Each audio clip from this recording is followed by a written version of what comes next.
Եպիսկոպոսները հերթական փաստաթուղթ են հրապարակել, ստորագրել են դիմում են տարածել, ըստ որի Արշակ arczepiskopos-ի վերաբերյալ տեսանյութը ճիշտ է դուրս եկել ըստ փորձաքննության եւ ասում են Գարեգին Բ-ն առ ոչինչ է համարել իր իսկ կողմից ստեղծված հանձնախմբի ներկայացրած փորձաքննության արդյունքները,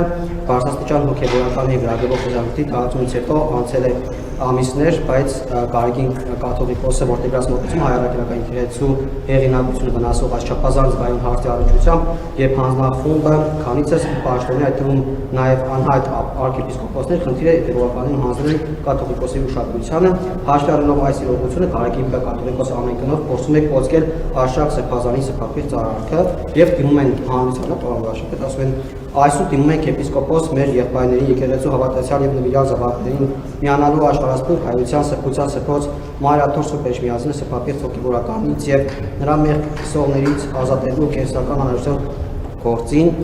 խստագույնս դատապարտելով Գարեգին Բ կաթողիկոսի թյուր ընթացքը։ Պարոն Վարշապետ, ո՞րն է ձեր արձագանքը եպիսկոպոսների այս դիմումին, խնդրանքին ասեմ, հորդորին ասեմ,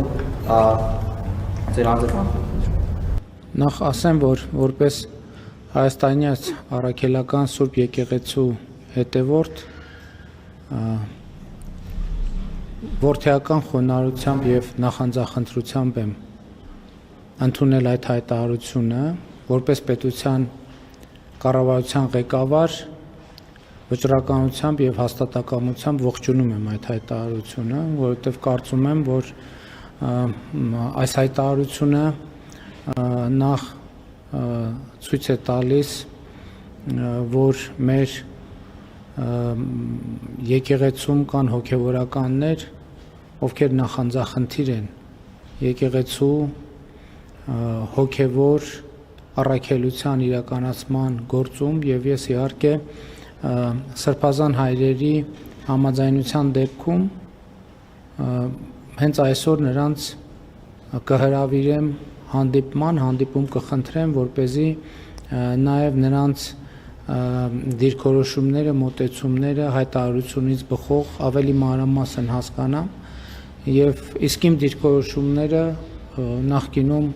արտահայտելու առիթ ունեցել եմ եւ այդտեղ կարծում եմ նորություն չկա։ Ես գիտեք, այս պահից արդեն ասացի հնարավոր հանդիպումից հետո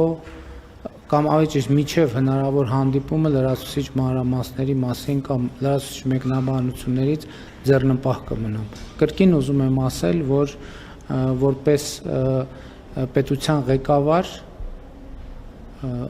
հաստատակամորեն եւ վճռականորեն ողջունում եմ այդ հայտարարությունը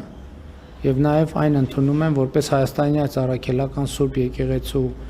հետևորդ որդեական խոնարհությամբ եւ նախանձախնդրությամբ։